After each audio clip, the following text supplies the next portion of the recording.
로마서 4장입니다. 로마서 4장에는 3장에 나와 있던 신학적인 근거, 무슨 법, 그러니까 율법으로 구원받는 것도 아니고 행위, 선행으로 구원받는 것도 아니고 오직 믿음의 법으로 구원받는다. 아주 3장 27절의 핵심절이라고 했는데요.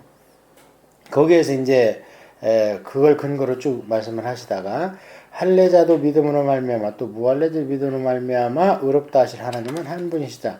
그런즉 우리가 믿음으로 말미암아 율법을 파기할 수 없느냐?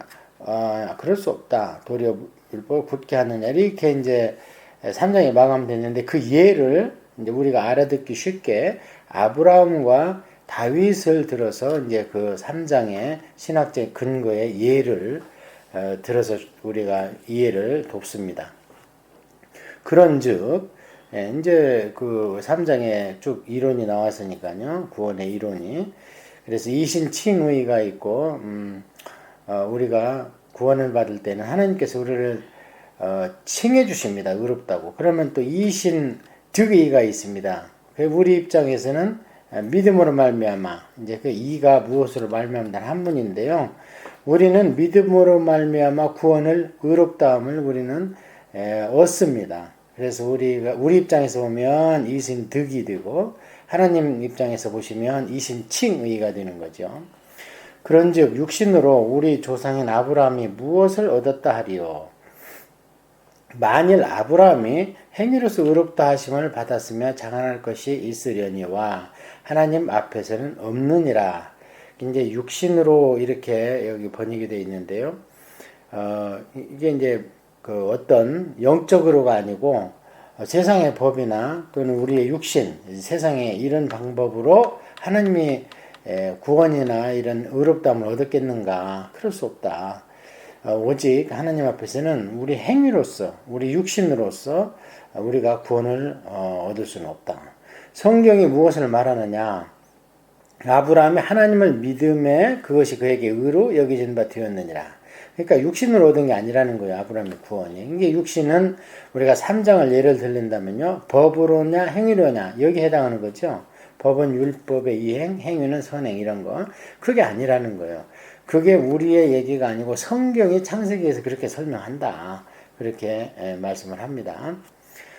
자, 일하는 자에게는 그 싹시 은혜로 여기지지 아니하고 보수로 여겨지거니와 일을 아니할지라도 경건하지 아니한 자를 의롭다 하시는 일을 믿는 자에게는 그의 믿음을 의로 여기시나니 이게 칭의입니다. 그러니까 우리가 어디 가서 일을 하고 싹쓸 그러니까 우리가 회사나 또는 국가를 위해서 일을 하면 월급이 나오죠. 그건 은혜가 아닙니다. 왜냐하면 우리의 수고의 대가죠. 그래서 뭐 차등이 있을 수는 있습니다. 그 월급이. 그거는 그만큼 많이 배웠다든지 그 직장에서 높은 지위를 얻을 만큼 그 삶이 많이 헌신이 된 겁니다. 그러니까 그 액수로 따질 수 있는 건 아니고 원칙적으로 일을 해서 돈을 받는 건 싹시지 그건 은혜가 아니다. 그래서 이제 아브라함이 그럼 은혜냐 싹시냐 이걸 지금 얘기하는 거예요. 구원이. 그래서 아브라함은 싹시 아니고 은혜다. 그걸 지금 쭉 설명을 하시면서요. 일을 아니하실지라도 경건하지 아니한 자를 의롭다 하시느니 이를 믿는 자에게는 믿음을 의로 여긴다. 이렇게 이제 결론이 나면서 이제 다윗의 예를 또 듭니다. 이제 아브라함은 이 뒤에 길게 나옵니다. 설명이. 그래서 지금 그냥 넘어가고요. 일한 것이 없이 하나님께 의로 여기심을 받은 사람의 복에 대해서 다윗이 말한 바 불법의 사함을 받고 죄가 가리워짐을 받는 사람은 복이 있고 주께서 그 죄를 인정하지 아니하실 사람은 복이 있도다 함과 같으니라. 자, 다윗이 이런 얘기를 했을 때에 어떤 그냥 그 학자적인 머리를 가지고 이런 원리를 얘기한 게 아니고 삶에서 이게 우러난 거죠. 이게 무슨 얘기냐면 느닷없이 다윗이 이제 이 시편을 갖다 다윗의 시편 32편을 갖다가 이렇게 들이대니까 우리 성도들이 이게 무슨 말인가 이해를 잘 못할 수가 있습니다. 근데 이게 무슨 얘기냐면요. 다윗이 범죄를 했습니다. 근데 범죄의 대가는 반드시 하나님 앞에서 죽음입니다. 육신은 그냥 놔둬도 죽는 것이고 성경에서 얘기하는 죽음은 지옥 가는 걸 얘기하는 겁니다. 종국적으로. 그래서 다윗이 그렇게 죽을 수밖에 없는 대가는 그거밖에 없는 거죠. 다윗의 범죄의 대가는. 그런데 그것을 사함을 받았다니 하나님이 용서해 줬다고 그러잖아요. 그가 죄가 가려워짐을 받은 사람 복이 있다. 그래서 이건 참 신학적인으로 굉장히 중요한 구절입니다. 어떤 사람들은 그렇게 얘기를 하죠. 이제 우리가 하나님 앞에 가면 우리 죄는 사함을 받았지만 우리가 이 땅에 행했던 죄행에 대해서는 하나님 앞에서 들춰진다. 그래서 우리가 부끄러워한다. 근데 전혀 성경은 그렇게 얘기하지 않습니다. 죄가 가려워지는 겁니다. 이건 다시 다른 성경에서는 뭐라고 얘기하냐면요. 도말시킨다 이렇게 얘기해요. 그 도자가 페인트 칠할 도자예요, 그게. 그러니까 벽에 애들이 낙서를 끄적끄적 했는데요. 거기다가 진한 페인트를 갖다 칠해버려가지고 안 보이는 겁니다. 그래서 그걸 도말이라고 그래요. 그래서 우리가 예수님을 확실히 믿는다면 하나님 앞에서 그 죄가 드러나지 않습니다. 전혀. 그런데 하물며 이 땅에서 우리가 하나님 앞에 한번 회개를 했다면 우리가 과거에 행했던 죄에 대해서 얽매일 필요가 전혀 없는 겁니다. 이제 세상 사람들은 기독교인들은 왜 이렇게 편리하냐? 낮에 죄지고 또는 주중에 죄지고 주일날이나 밤에 가서 울며 통회하고 자복하면 용서해 준다. 이거 얼마나 좋냐? 그거는 밖에 있는 사람들이 회개가 얼마나 절절하고 어렵고 자기 자신을 미워하는지를 몰라서 그렇습니다. 정말 회개할 때 가슴이 찢어지고 창자가 막 그 죄 짜는 듯한 그런 애통이 없는 회개는요. 사실 회개 아닙니다. 그거는 후회를 했다든지 지적으로 하나님 앞에 지성을 가지고 자기 잘못을 고백한 것에 지나지 않습니다. 가장 고백을 세게 한 사람이 누구냐? 가룟 유다입니다. 예. 가룟 유다는 자기가 자살할 정도로 자기 죄를 돌이켰습니다. 또 가장 자기 죄를 뉘우친 사람이 누구냐? 베드로입니다. 근데 베드로는 자복하고 회개하고 구원받았기 때문에 바로 그 길로 그 뒤에 삶을 보면요 전혀 다른 삶을 삽니다. 그 전에는 그냥 자기가 최고 수석 제자라고 그러고 말이 맞든지 틀리든지 툭툭 그냥 말부터 해놓고 보고 막 예수님한테도 막 항변하고 달라들고 왜 십자가를 지십니까? 하고 이런 베드로가 어떻습니까? 거기에서 닭 울을 때 그 울고 나서부터는요 평생 그 뒤로는 닭이 울기만 하면 그냥 숙연해졌다는 거예요. 그럼 뭐 하다못해 총회장 자리도 예수님 동생 야고보한테 내줄 정도로 그게 이제 성경에서 크게 애통한 그런 두 가지 케이스가 있는데요. 가룟 유다가 그렇게 했지만 구원 받았습니까? 못 받았습니다.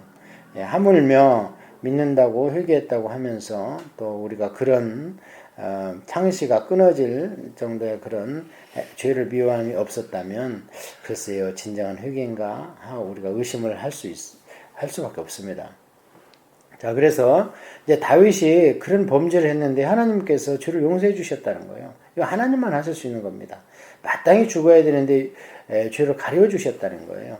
그러면 다윗이 뭘 했기 때문에 이 죄사함을 받고 가려 주셨냐? 아니에요. 하나님이 계신 것을 믿었고 하나님의 회개하면 회복시켜 준다는 것을 믿었다. 그 믿음을 의의로 여기신 겁니다. 그래서 주께서 그 죄를 인정하지 아니하실 사람은 복이 있도다 함과 같으니라. 이 복이 이제 전의 성경에는 행복 이렇게 번역이 됐었는데요.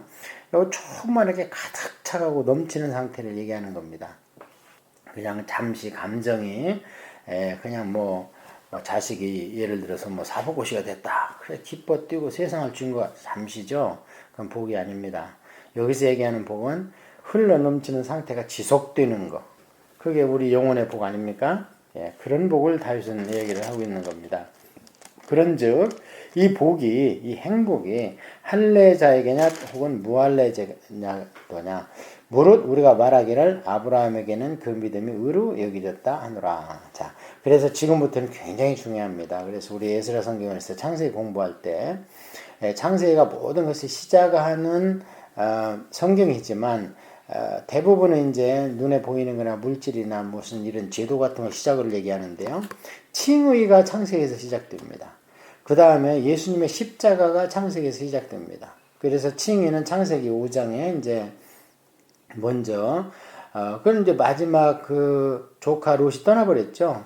그러니까 아브라함이 자식도 없이 이제 할아버지 할멈이 둘이 얼굴을 마주보고 있다가 낙담이 된 겁니다. 하나님은 분명히 자손을 많이 준다 그랬는데 이제 뭐 자식날 소망도 없는데 조카 저것만도 떠나버렸다. 그래갖고 낙담이 돼 있으니까 하나님께서 찾아오셨습니다. 그날 찾아오셨는데 아브라함을 나와봐라. 낙담할 게 없어. 저 하늘의 별을 봐. 하늘의 별 셀 수 있냐? 아니요, 셀 수 없습니다. 그렇지, 내 자손을 셀 수 없게 많이 내 만들어 주겠다. 그러니까 느닷없이 아브라함이 그걸 확 믿어버렸다는 거예요. 그러니까 하나님이 그 믿음을 의로 얘기했다는 거예요. 그게 믿음을 얘기하는 겁니다. 창세기 15장에. 그러고 나서 이제 창세기 17장까지 흘러가서 할례를 받습니다. 자, 아브라함아, 이제 네가 믿었던 자손의 후손의 그런 복을 지금부터 시행할 텐데, 그러려면 네가 믿은 것을 내가 네 몸에 표시를 좀 하자 해서 할례를 행했습니다. 17장에서. 그러니까 뭐예요? 믿음이 먼저고 마음으로 믿어서 그 다음에 몸으로 표시한 것이 17장 후라는 겁니다. 그 다음에 이제 그러면 믿음이 완성됐는가? 아닙니다. 22장 가서 그래? 그 이삭을 한번 모리아산에 가서 나한테 번제를 드려봐. 그러니까 3일길을 걸어가서는 번제단에다 이삭을 얹어놓지 않습니까? 그러니까 하나님이 깜짝 놀래갖고 아브라함아 그 손을 멈춰라 하고 막 급하게 부르십니다. 한 번 부르면은 혹시 아브라함이 못 들을까봐 그냥 급하게 2번, 3번 불러가지고 멈추게 하는데, 그러고 나서 야, 이제 네 믿음이 정말 나를 경외하는 온전한 믿음이 됐구나. 이렇게 창세기의 흐름이 그렇습니다. 그러니까 우리가 예수님 믿는다 하면서 바로 그렇게 안 됩니다. 절대. 시작입니다, 이제. 그러면서 이제 우리는 할례가 오늘날은 세례인데 대중 앞에서 세례를 받습니다. 나 예수님을 믿기로 했습니다 하고, 그러면 이제 자물쇠가 딱 채워지는 거죠, 우리한테. 그러고 나서 우리가 하나님 인정하는 믿음이 들 때는요, 장관 세월이 흐릅니다. 어디까지? 오래간만에 난 독자 그거 바치는 믿음까지 보여줄 때 네 믿음이 이제 옳다. 이렇게 되기 때문에 이제 이 성화의 과정이 그렇게 쉽지는 않습니다. 근데 오늘 성경에서는 지금 이 구원의 단계를 얘기하기 때문에 창세기 15장과 17장을 이야기를 합니다. 자, 그러면 그것을 알고 여기를 보면 쉽습니다.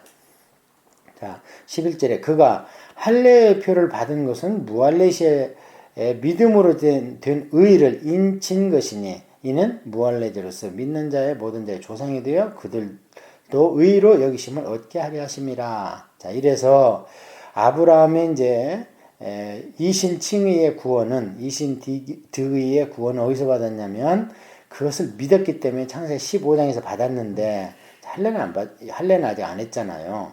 그런데 유대인들의 할례를 규정한 것은 그로부터 430년 후에 모세 율법에서 이제 할례를 반드시 받아야 되는데 규정을 했고 할례의 민족이 됩니다. 물론 할례를 해라는 것은 이때 하나님 말씀하셨지만, 자, 그렇게 해서 온 민족이 이제 구원받은 자의 민족이 된 것은 이제 할례로 표시를 하는 겁니다, 유대인들은. 자, 그래서, 자, 그러면 아브라함을 보자.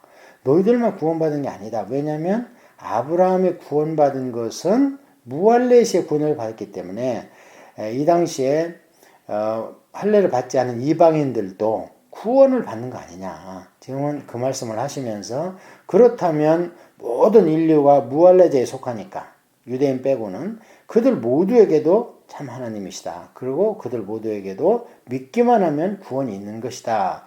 그 얘기를 하고 싶은 겁니다.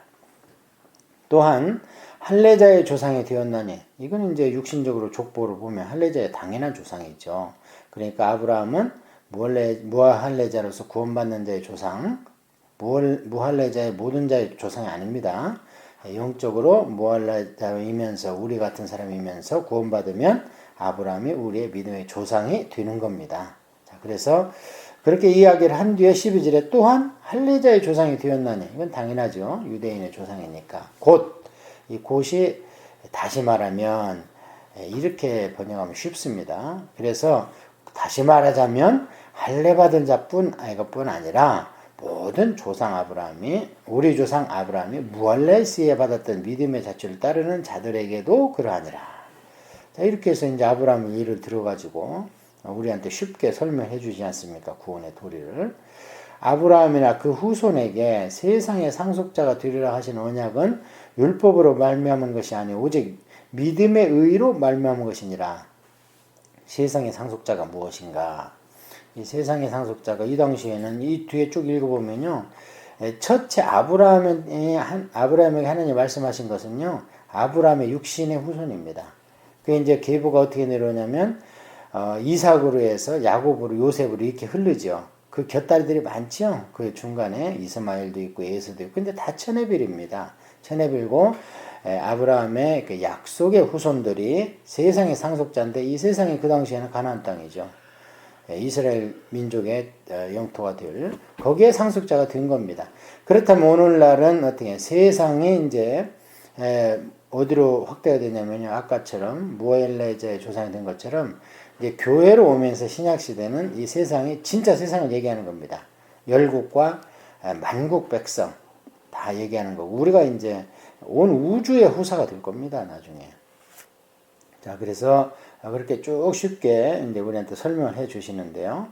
만일 율법에 속한 자들이 상속자이면 믿음은 할 것이고 약속은 파기되었느니라. 예. 만약에 율법에 속한 상속자 그러면 유대인들이죠. 그들만이 오늘날까지 신약 시대까지 그들만의 이 모든 세상과 우주의 상속자라면요. 믿음 헛거죠. 우리가 지금까지 쭉 공부한 것처럼. 예. 더군다나 이 율법은 아브라함 이후로요. 430년 후에 생겼습니다. 그러니까 율법에 속한 자들이 절대 아브라함의 상속자가 될 수가 없지요. 네. 자, 그러면 율법은 왜 줬느냐? 율법은 진노를 이루게 하나니 율법이 없는 곳에는 범법도 없느니라. 율법이 진노를 이룬다. 누구의 진노죠? 이게 하나님의 진노입니다. 그래서 율법은 하나님의 진노를 불러왔습니다. 왜냐하면 못 지키니까요. 예. 율법을 제대로 지키신 분은 예수님 한 분이신데 예수님 인간의 씨가 아니잖아요.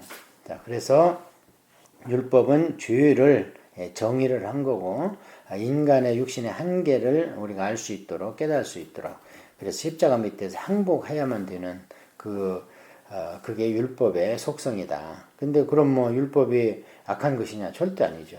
율법같이 선한 게 어디 있습니까?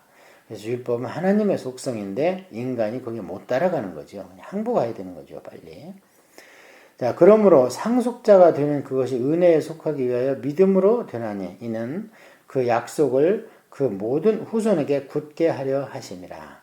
율법에 속한 자에게뿐 아니라 아브라함의 믿음에 속한 자들에게도 그러하니 아브라함은 우리 모든 사람의 조상이라. 자, 이렇게 해서 이제 아브라함을 예를 들어가지고 온 인류가 구원받을 수 있다. 오직 그러고 구원의 방법은 믿음밖에 없다.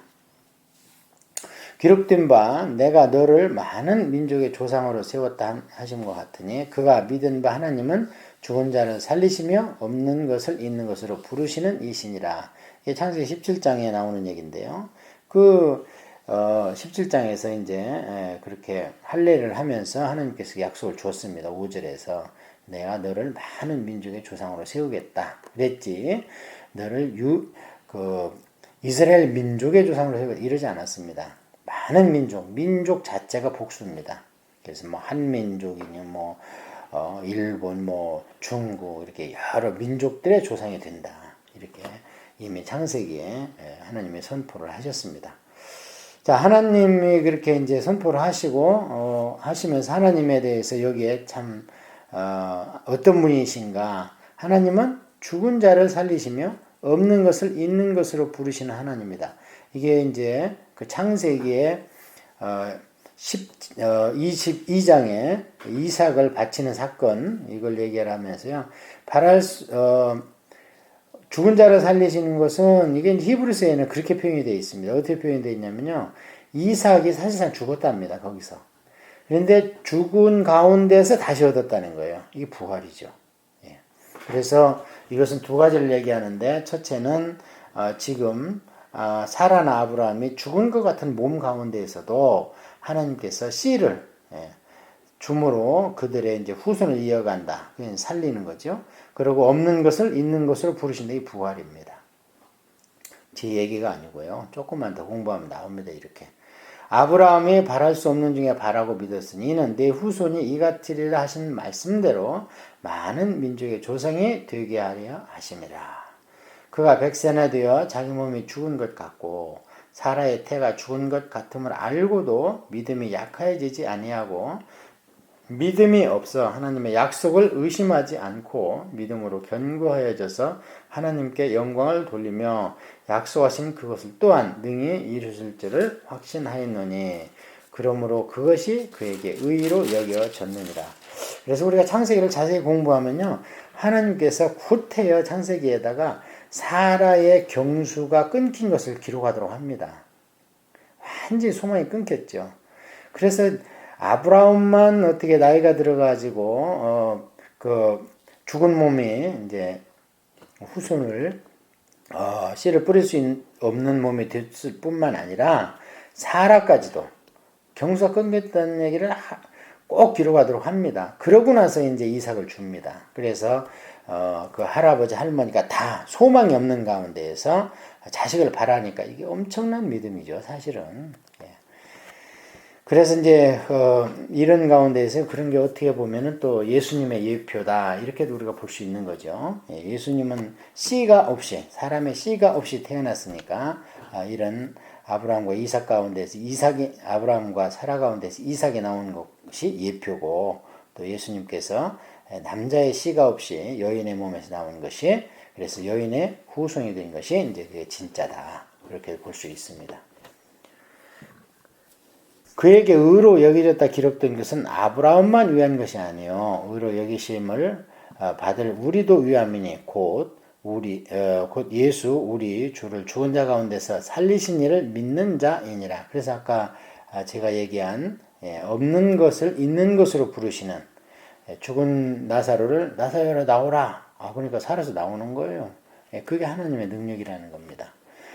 예수는 우리가 범죄한 것 때문에 내어줌이 되고 또한 우리를 의롭다 하시기 위하여 살아나셨느니라. 자, 이래서 이게 25절이에요. 신학적으로 굉장히 중요한 구절입니다.